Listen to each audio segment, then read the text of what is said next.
Astrology time. Hey, everybody, let's get into the astrology today for Thursday, May 28th, okay? Let's get right down to it. The moon is in Scorpio, and it's the fixed water sign of Scorpio all day long. Now, this is going to be an intense day. Intuition is going to be spot on today, however, so we're going to be feeling some intuition. However, there's some real important caveats in there, so make sure you listen to the whole report.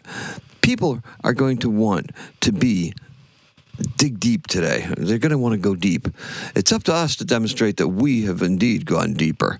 Now, early in the morning hours, we're going to be engaging with the activity that will bring us the best return on our investment sometime in the future, right?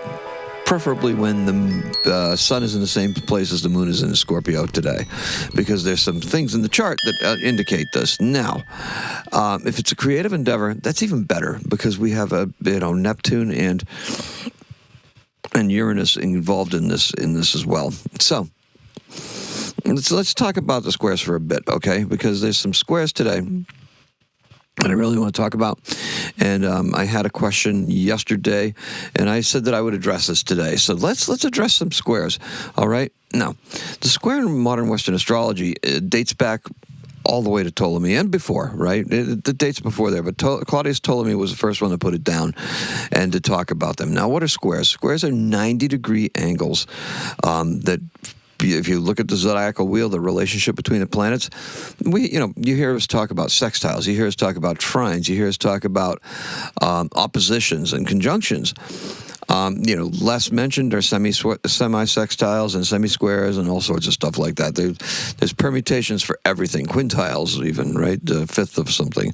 So, with that being said, those aspects, as the planets go around the wheel, they enter these aspects with each other. And these aspects are what color the days, right? They give it some sort of energy. Now, squares... Squares are considered a hard aspect, and it's a hard aspect because there's some tension there, right? Now, they release a tremendous amount of energy, because when they occur in a chart, there's just energy that's there because it's opposing, right? It needs to either be dead, and that energy that they release has to be either channeled or it has to be resolved, okay? You can't ignore a square. It's when it's there. It's just there, and it calls for your attention. The squares can either be stumbling points or building blocks, depending on the planets involved, and our awareness of the situation. That's why we mention them. That's why we talk about them. That way, if you're aware that there's a challenging situation, at least you know that, and you know that you're going to be able to react to that, okay? So, and you're going to be able to react to it in an appropriate way if you know what the players are in it.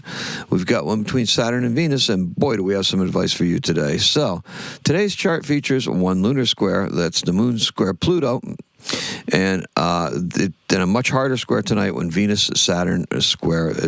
And, these squares and everything that we talk about on here are actually perfection points. It's when they're exact, right? So these forces are into play usually about a week before and a week after, depending on the speed of the planets, the relative speed of the planets. The moon does not form that, the moon doesn't have that lasting power because it moves through the zodiac so quickly. So that the moon square Pluto just means that we're in the mood for change. We're changing up. We've got some it's like we've got some emotional, intuitive things that are going on that we can sense the changes. We can see where they're coming from, and we're actually in a position with Pluto being a little bit on the retrograde side, right? Not a little bit retrograde, but Pluto is retrograde. We're looking at things that we may have thought of before, and we're having a chance to go back and revisit them just a little bit, right? It's nothing drastic, nothing major, but it's just like, hey, this is speaking to me. Why is this speaking to me? Why is this change speaking to me? Why am I embarking on change? I don't know. These are questions that you need to ask yourself. Now, believe it or not, we're going to be struggling a bit today because it's just a tough energy. We had a tough day yesterday, and today it appears to be even a little bit tougher because it's just like we're going to be getting some stuff done. Now, you may be thinking that we're building up to that full moon, right, on Sunday, that blue moon that we're going to have. Well, we are, but that blue moon is one of... it's not so much that manifesting moon or that finishing moon, but it's a contemplative moon. It's something that we need to really think about. We need to think about what this return to a natural flow is going to feel like and how it's going to affect us we're going to take it in a very circumspect way, and it's going to be. It's going to be crazy because it's a second moon, and so the people that are affected by that sort of stuff are going to feel it very, very much, right? We're just feeling it, especially with the moon in Scorpio leading up to it. We're feeling it. The moon, however, will be in Sagittarius. Okay, so our color is green on black. Think about digging in the garden if you're digging in rich soil or something like that. That's that color. That's that image that I'm trying to bring up. So look, Gemini season picks up signals like crazy. We're just picking them up from all over the place. We tend to hear everything. The problem is it will also tend to focus on it. So it's very distracting. Forget about what we're willing to say, which is basically anything, until we move along, okay? So there's an effervescence to our thoughts, and they're bubbly, and they demand our attention. But like a sparkling drink, those bubbles quickly fade. Okay, so this is going to run counter to the moon in Scorpio today. The moon in Scorpio wants those bubbles and wants them now, and it wants to keep them right in front of it, right? Yeah, that's going to be tough because this is where most of the day's tensions are going to come from, right? We can't hold on to that fleeting stuff. And if somebody says something wrong, going to latch right onto it, right? That's the way that Scorpio mindset works. We got to be careful about that, though, because, with that moon in Scorpio, it's going to impart a little bit of that onto all of us, right? We'll get a little bit of that. If we're a Scorpio native, those are fighting words, right?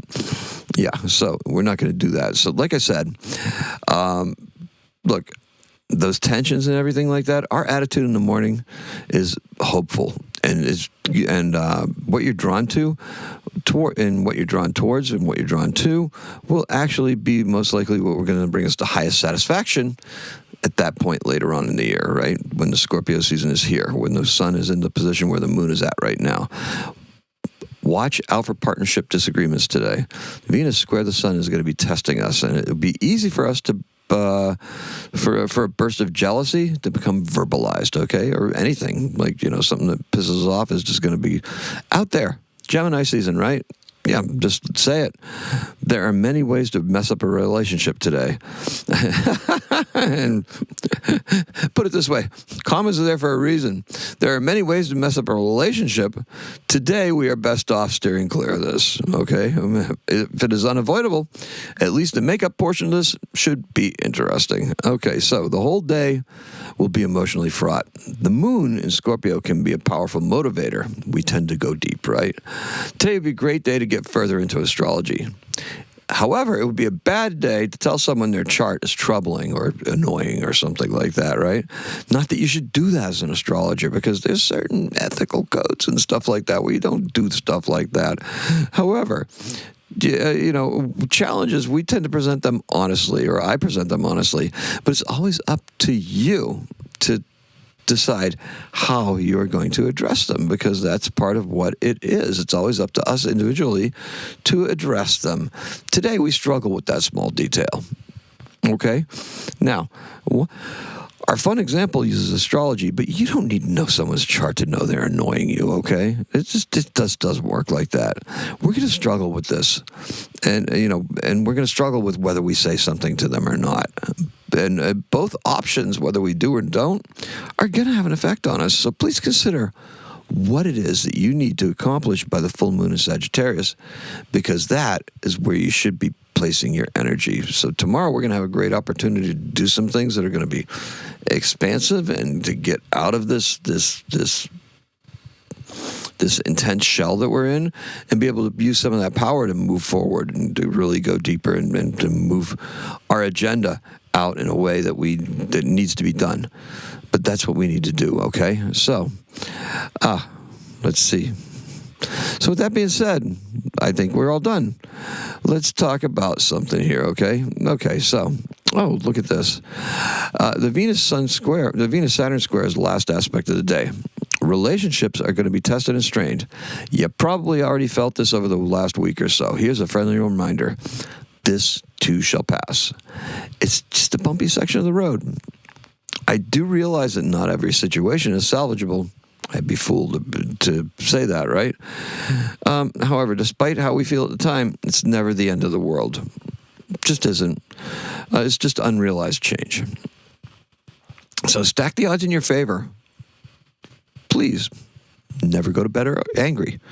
And that you can bank on. Now, in 585 BC, the solar eclipse, as predicted by Greek philosopher Thales, occurs while the Lydians are at war with the Medes and leads to a truce. Well, what do you know? It is one of those cardinal dates from which other dates for the eclipses are calculated.